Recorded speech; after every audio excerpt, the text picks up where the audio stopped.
مسلمانی علاقے کے اندر جہاں مسجد نہیں وہاں دین کا کوئی اعتبار نہیں۔ مسجد اسلام کی بنیاد، مسجد اسلام کا مضبوط قلعہ۔ مسجد صرف نمازوں کے لیے نہیں ہوتی، مسجد میں ذکر تسبیح نہیں، مسجد میں تلاوت نہیں، یہ تو بنیادی چیز ہے اسلام کی۔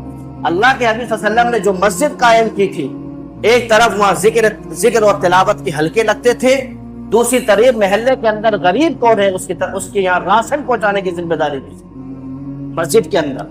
اگر ہمیں خطوط روانہ کرنا ہے بادشاہوں کو تو مسجد کے اندر سے لکھے جاتے ہیں، اگر ہمیں کسی کی مزاج پرسی کرنا ہے تو مسجد کے اندر مشورے ہوتے تھے۔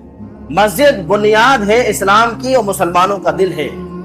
جس علاقے کے اندر مسلمان مسجدوں سے دور ہوئے ان کی شناخت تبدیل کر دی۔ جب مسلمانوں نے اپنی مسجدوں کے ساتھ ڈھیلا رویہ اختیار کیا، مسجدوں کی فکر نہیں، مسجدوں میں آنے کا مزاج نہیں، مسجد سے تعلق نہیں، اللہ تبارک و تعالیٰ نے وہاں کے مسلمانوں کو ذلیل کیا۔ پورا ہریانہ اٹھا کر آپ دیکھ لیں، اس علاقہ پنجاب کا علاقہ آپ دیکھ لیں، آج وہاں کی مسجدوں میں گائے بنی ہوئی ہیں، بھینسیں بنی ہوئی ہیں۔ کیوں؟ مسلمان کا تعلق جب مسجد سے ٹوٹے گا اللہ تعالیٰ اسے ذلیل و رسوا کرے گا۔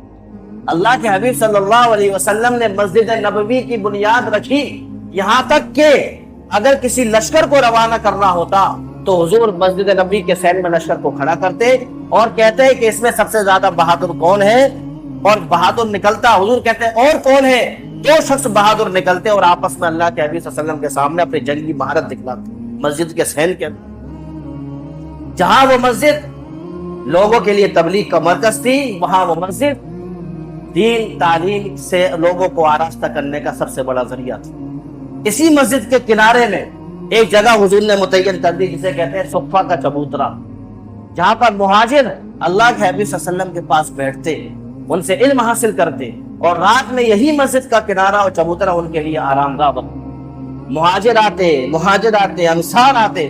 صفہ کا چبوترا دنیا کا سب سے پہلا مدرسہ ہے، سب سے پہلا مدرسہ دنیا کا صفہ کا چبوترا، جہاں سے اللہ کے حبیب صلی اللہ علیہ وسلم نے علم و حکمت کے سمندر بہائے، اور پوری دنیا کے مکتب، پوری دنیا کے مدارس کا نقطۂ آغاز صفہ کا چبوترا تھا۔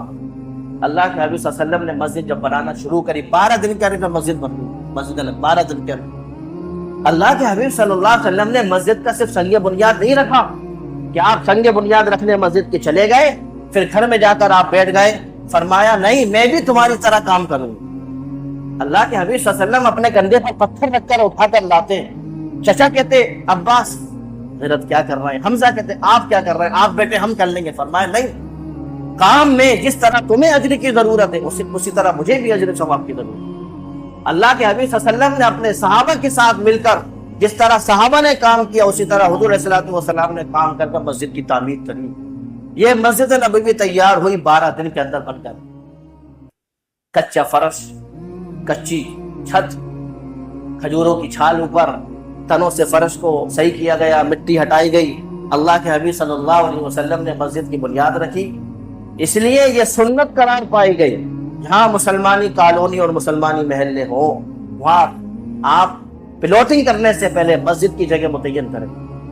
اگر وہاں مسجد بنی اور وہاں پر مسجد کا قیام ہوا تو مسلمانوں کی شناخت باقی رہے گی، ورنہ مسجد جہاں نہیں ہے اس علاقوں کا آپ حال اٹھا کر دیکھ لیں، لوگ جمعہ پڑھنے بھی نہیں جاتے شہر میں۔